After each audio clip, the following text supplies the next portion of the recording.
So one question I get a lot is, do I still feel my foot even though it's missing? Well, I'm going to answer that. And also, we're going to make her experience what a phantom sensation is.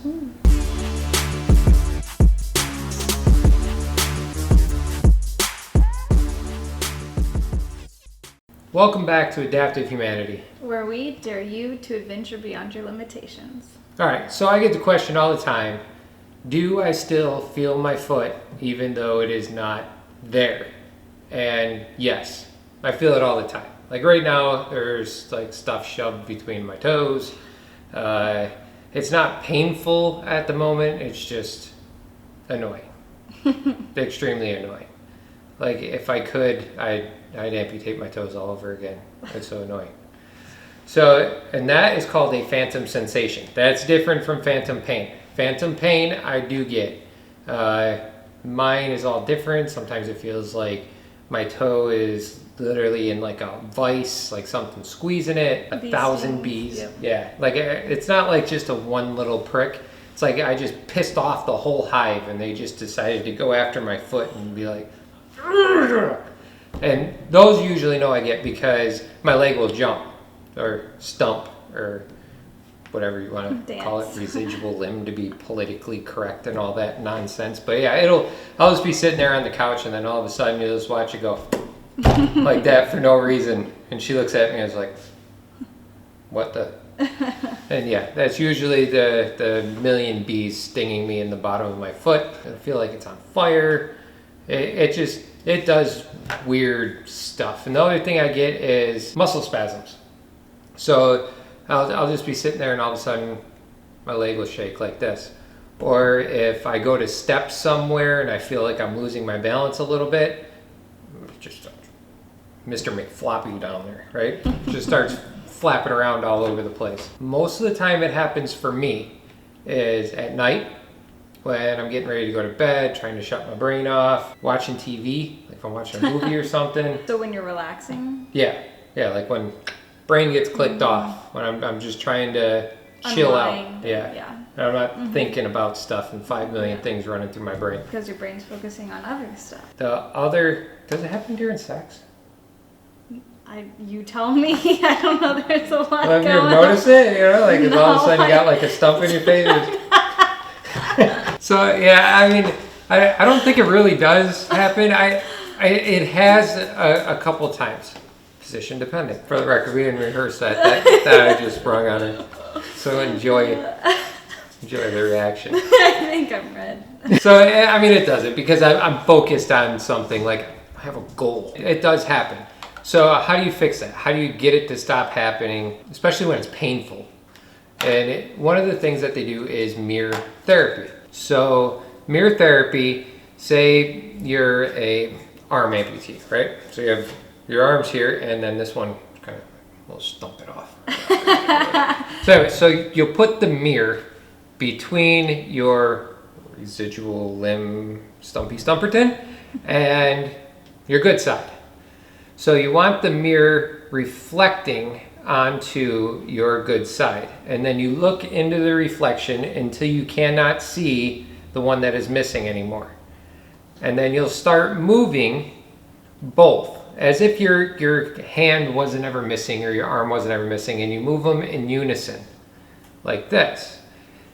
And you stare at the reflection. And what that does is it tricks your brain into thinking you're moving both because you're looking at your remaining limb moving, plus you're looking at the reflection of it moving. So your brain processes that as two separate images. So it's going to trick it into thinking that it is there, which should, in theory, stop your phantom pains. It kind of works. So it works for some people. Yeah. I've heard really good things about it, and it's helped a lot of people. Me, it just makes it worse. Because now my brain's going, well, what the hell? I think that it probably obviously depends on the person and maybe like the reason why you have an amputation. Yeah. That could like some underlying. Right, and a lot of people that I've talked to, If they lose their limb due to diabetes or Versus neuropathy, trauma. where they couldn't feel it anyway, it was numb, just non-existent, that a lot of them do not get phantom pain. They might have a little bit of sensation, but not really the pain part. A lot of phantom pain is a traumatic amputation, or something that was somewhat healthy to begin with, and you still had all this nerve feeling in there, and then they cut it off. Your body like remembers that pain. And the other part of the phantom pain is just your brain trying to figure out what's going on. So pain is the way your body tells you that something isn't right, something's wrong. So when it's sending signals down there and it's not getting anything back, it interprets that loss of signal as pain. Something's wrong. Hello, wake up. Hey, idiot. Something's missing. Something's not right. Pay attention. So that's the other thing. But whether that's 100% fact or not, I can't tell you, because doctors and scientists have been studying the crap out of this, and they're, well, I think, Yeah. or this is a possibility. No one really has an answer to it. What works for me is I just shake my stump around, and I get it moving, and I get all those nerves in there starting to fire, and muscles moving around, and Don't you press it? yeah, every once in a while I can do that. What helps me a lot with the whole phantom thing is I very rarely ever wear pants with 2 pant legs on them. I get the zip off ones and stuff, because if it starts doing it while I'm walking, I can just look down and it's a reminder that it's not there, and it kind of goes away. It's weird, but it works. Everybody's different. Yeah. So there is a trick. The beautiful part of mirror therapy is that if you are not missing a limb, you can actually trick your brain and experience what a phantom sensation, not a pain, but a phantom sensation is. So she's never done this before, and we're going to set her up and do the mirror therapy with her, and then I'm going to have her stop moving the hand that is behind the mirror, and she's going to keep moving the one that's in front of the mirror, and she should still feel her other hand moving even though it's not. We'll find out. Let's freak her out. Here's what we're going to do. We got her all set up, sitting in a chair and going onto a table because she's going to use her hands, and you want to be able to set your forearms down when you do this, so that way it's less muscle control that you're using, and you're more relaxed. And then we stole a mirror out of the bedroom. It's a cheap piece of crap. Where'd you get it? Five Below, something like that? Target, $6. Yeah, there you go. $6 at Target. You can buy one and it'll work just fine. There are cheaper ones out there. And we're going to do 2 different cameras. One here and one here. So I'm going to hold the mirror behind her, so that way she's not trying to hold it at the same time. And then she's going to start moving both hands up and down like this at the same time. And then when I tell her to stop, she's going to stop moving the hand that is hidden behind the mirror. All while she is looking a little bit on an angle, so that way it looks like she has 2 hands to her brain, because she can see the reflection and her hand move at the same time. Ready? Let's go.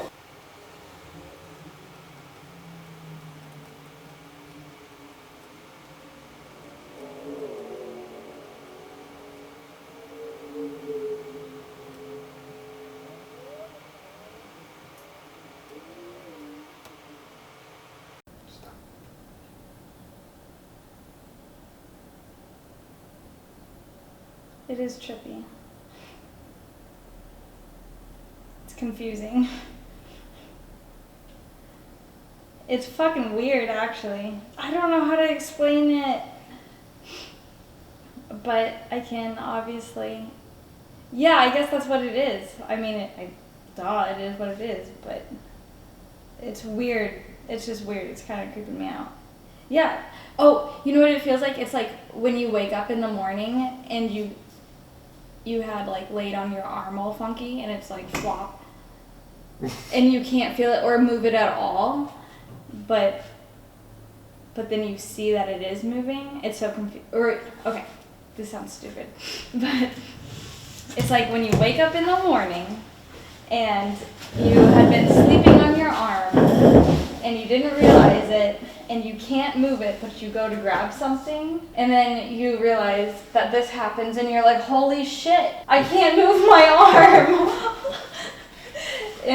But then I was actually moving it. I don't know how else to explain that.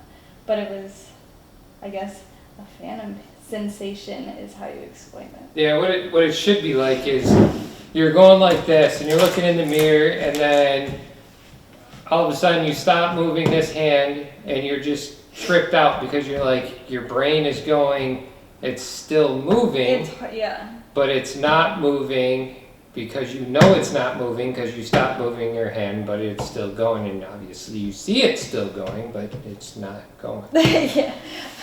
The other way you can do it is with legs too. So if you do it with your ankles and your feet, but then you can also do it with your legs that you do like leg lifts like this, and then you just randomly stop one. In the mirror, in the middle. Yeah, the one that's behind that you can't really see, but Right. you just randomly stop moving it. Well, why don't you do it? Would it still work for you right now? If you do the hand thing or the leg thing? I was talking about I this. swear my right foot is moving. I feel it. It probably. It just kick you. It's like a form of meditation. Kind of. 100%. That's it. I was relaxed.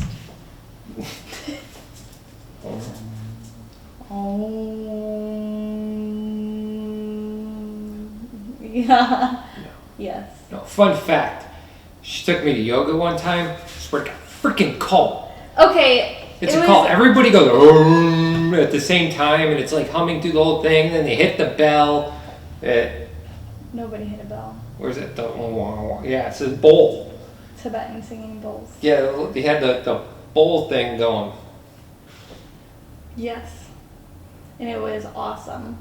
Feeling the energy and hearing it all inside of you, it was so cool.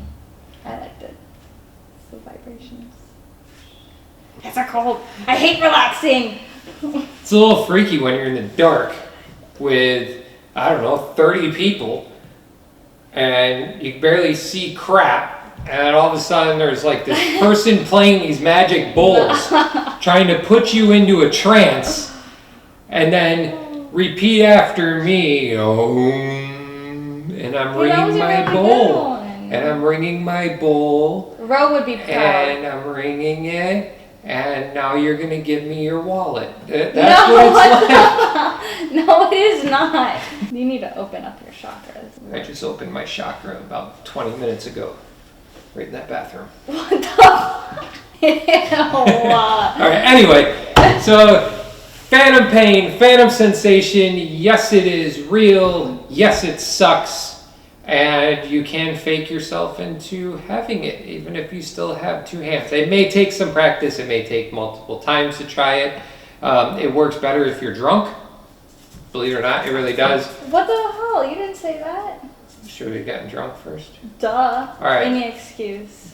Part 2, one day we will do it while we are drunk. It may be blurry, but we'll get it on camera. Yeah, the biggest thing is just letting your mind go. If you let your mind go and you're just moving and moving and moving and moving, and then all of a sudden you're not moving, but you really are. So the cool thing is if you're having a party and everybody's all liquored Party up, tricks. bust out the mirror and start freaking people out, because it's funny, especially when they're drunk, because the reaction is like way over the top. Like it shouldn't even be like that, but it is. They open up their mind, like you just said. Yep. Sometimes they open up their other ended chakra from the one that I just did earlier in it. No. It's called your root chakra. Yep. Alright, anyway, thanks for watching, guys. If you like this video, make sure you hit that thumbs up button. Don't forget to share, please. And align your chakras. Sharing is caring. Share with your friends, And please. this- Hit that bell. The Squatty Potty works really good for aligning your chakras. Just saying. It says it on TV. No, it didn't. And hit that bell. That way you get notified every time we come out with a new video. We'll see you next time. Bye, Nobody guys. wants to watch us anymore.